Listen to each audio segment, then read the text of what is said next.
नमस्कार, मी रोहन आणि तुम्हा सर्वांचं आपल्या दिलखुलास स्टॉक्स या चॅनलवरती मनपूर्वक स्वागत आहे. तर आज आपण एक अशा ठिकाणी आहोत, हे एक हॉटेल आहे. लोक इथे जेवायला येतात, पण हे फक्त हॉटेलच नाही तर हे आपल्या संस्कृती जपण्याचं एक केंद्र देखील आहे. इथं आपली अस्सल मराठमोळी संस्कृती ही जपली जाते.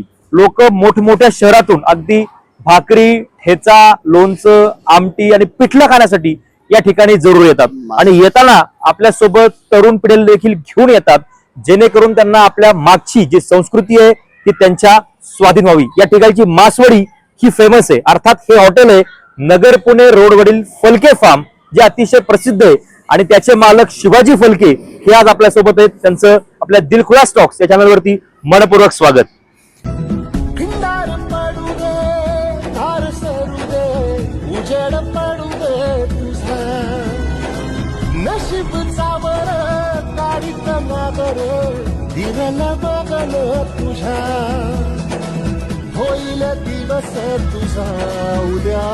आज आपल्या सोबत फलके फार्म चिकूची वाडीचे मालक शिवाजी फलके आहेत. सगळ्यात प्रथमतः मी त्यांना विचारतो की तुमचं शिक्षण, तुमचं गाव आणि तुमचं नाव तुम्ही आमच्या प्रेक्षकांना सांगा.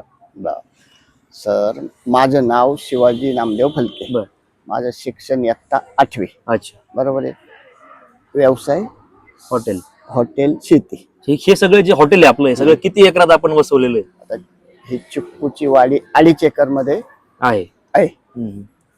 आणि बाकी शेती मग आहे ना 15 एकर आंबा आहे. तुम्हीच करता शेती? हो. पण चिकूची वाडी हॉटेल टाकलेलं आपल्याला किती दिवस झाले? 9 वर्ष झाली. त्याच्या पहिले तुम्ही शेतीच करायची? करायची. ही संकल्पना तुमच्या डोक्यात कशी आली? ही सगळी झाडं वगैरे तुम्ही कुठून आणली, कशी लावली आणि मग नंतर हे हॉटेल चालू केलं? झाडं लावायचा उद्देश एक शिक्षण कमी, एक पेन्शन या धोरणाने झाडं लावली. बरोबर.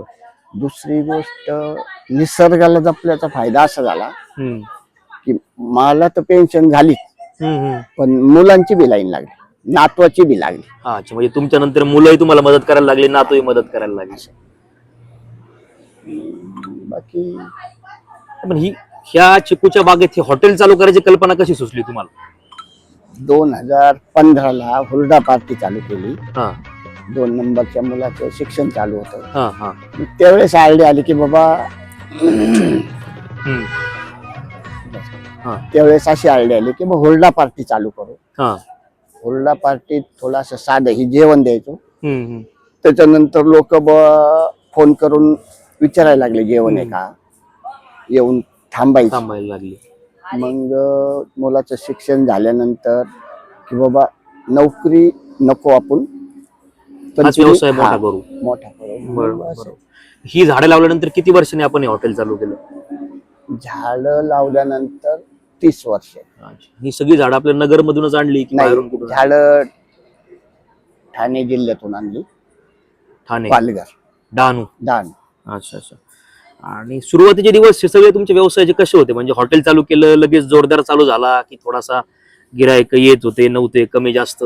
नाही, तो व्यवसाय समजा आता जसं माहीत झालं ना लोकांना, तसं रोज नवीन गिराईक रिपीट आहे, नवीन आहे. आणि सुरुवातीला काय अपेक्षा माझी माफक आहे ना. बरोबर. मला काय लय गर्दी पाहिजे आणि लय पैसा यायला, असं काही नाही. असं काही मग तर बिअर बार टाकून मोकळा झाला. बरोबर आहे.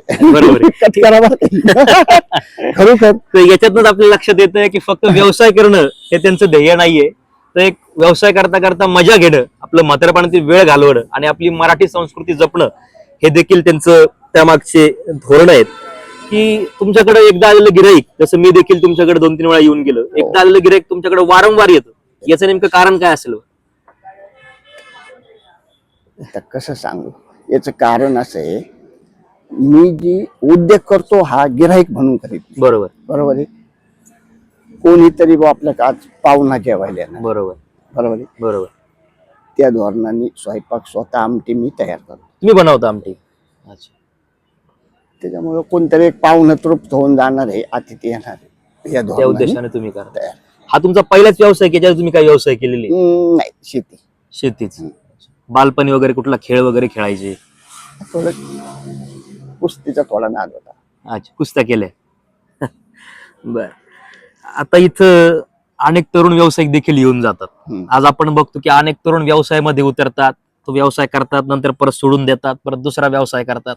ते कुठेतरी अस्वस्थ असलेले आपल्याला दिसतात. हम्म. तर या सगळ्या तरुणांना तुम्ही काय सल्ला द्याल? त्यांना एकच सांगा की बा कोणती गोष्ट लगेच मिळत नाही. बरोबर कारण आज समजा बा आपला जे उद्योग चालू झाला बरोबर याला 8-9 वर्षाचं तप गेलं. बरोबर बरोबर आहे. तेव्हा कुठतरी आता बेस बरा झाला. होत चाललाय. बरोबर. तुम्ही ज्यावेळेस व्यवसायाची सुरुवात केली त्यावेळेस एक छोटं रोपं लावलं, हम्म. आज त्याचं मोठ्या मोठ्या वृक्षात रूपांतर झालं. आमच्यासारखे लोक येऊन आज तुमची मुलाखत घेत आहेत वगैरे, हे क्षण तुमच्यासाठी खरंच वेगळे आहेत. हो. पण तुम्हाला काय वाटतं की बाबा आज तुम्ही एका अशा ठिकाणी आहेत की आमच्यासारखे लोक येऊन तुमच्या मुलाखती वगैरे घेत आहेत, हा क्षण कुठेतरी तुम्हाला आनंद देऊन जात असेल? तुमच्या काय भावना आहेत त्या बाबतीत? एकदम. सध्या आपली मराठी संस्कृती लोप पावत चाललेली आहे. हम्म. लोक पिझ्झा बर्गर याकडे वळत चाललेले आहेत. आमटी भाकरी हा पदार्थ सिटीतून कुठेतरी चालला होता, परंतु आता पुन्हा तो पदार्थ ट्रेंडिंगला यायला लागला. याच्यावर तुमचं काय मत? याच्यावर माझं एकच मत आहे हम्म. की लोक पुन्हा 50 वर्षे पाठीमागत जायला जायला लागले. लागले. हा, बरोबर 50 वर्षापूर्वी जे आपण अन्न खाल्लं बरोबर तर ते आज लोकांना बा ते पाहिजे. बरोबर. म्हणून माझ्याकडे सगळे व्हीआयपी लोक आहेत. बरोबर आहे. तुम्ही पहा सगळे ज्यांना एक 10 मिनिटं बी वेळ नाही नाही ते अर्धा तास वेटिंगला बसतात. खरंय. मी देखील कित्येक वेळा इथं येऊन वेटिंगला थांबलेलो आहे. वरदा पाटीलला 2-2 दिवसानं मला याची संधी भेटली. खरंच आहे, इथं अनेक लोक असतात. पण या सगळ्या व्यवसायात तुम्हाला तुमच्या घरच्यांची वगैरे मदत कितपत होती? सगळ्यांची मदत होती. बाहेरचे पण काही कामगार कामाला आहे, ठेवलेत? आहे. सगळा किती स्टाफ आहे आपल्याकडे? आता सध्या एक 7-8 मुलं आहेत. अच्छा. आणि 7-8 घरचे 3-4 जण? हा, आणि 8-10 बाया माणसं. हा, हा. तर तुमचं सध्या रनिंग किती, वय किती आहे? माझं वय 61 चालू आहे. अच्छा. सकाळी किती वाजता आपण चालू करतो आणि किती वाजता बंद करतो? आता सकाळी म्हणजे माझा दिवस हा. सकाळी 6-6:30 उठलं का चालू चालूच आहे. होतं. आंघोळ काय स्नान ओराकलं, देवपूजा केली का चालू झाला आपलं चालूच चहा आहे. घेऊन. संध्याकाळी 9 वाजेपर्यंत. फलके मामांचं वय 61 वर्ष आहे. आपण बघतो की वयाच्या 45 नंतर 50 नंतर बऱ्यापैकी लोक आपल्या आयुष्यात कुठेतरी आराम शोधतात, किंवा 70 हे आपलं आयुर्मान सध्या फिक्स आहे. 70च्या नंतर शक्यतो जे काय आयुष्य असेल ते बोनस आहे. पण आज 61व्या वर्षी देखील ते त्यांच्या व्यवसायामध्ये प्रचंड मेहनत घेत आहेत.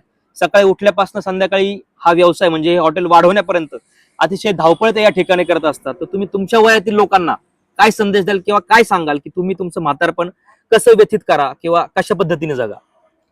असं आहे, समजा त्यांनी असं मन कशात ना कशात चांगल्या गोष्टीत रमवायला पाहिजे. रमवायला पाहिजे.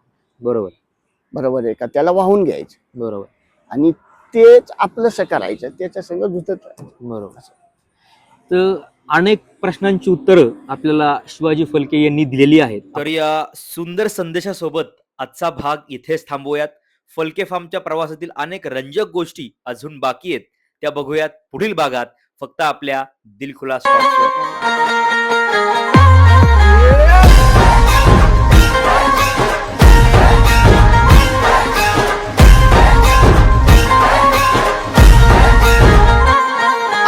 असं काय करताय, डोळ्यात बोलताय, है दिल में क्या क्या शुरू.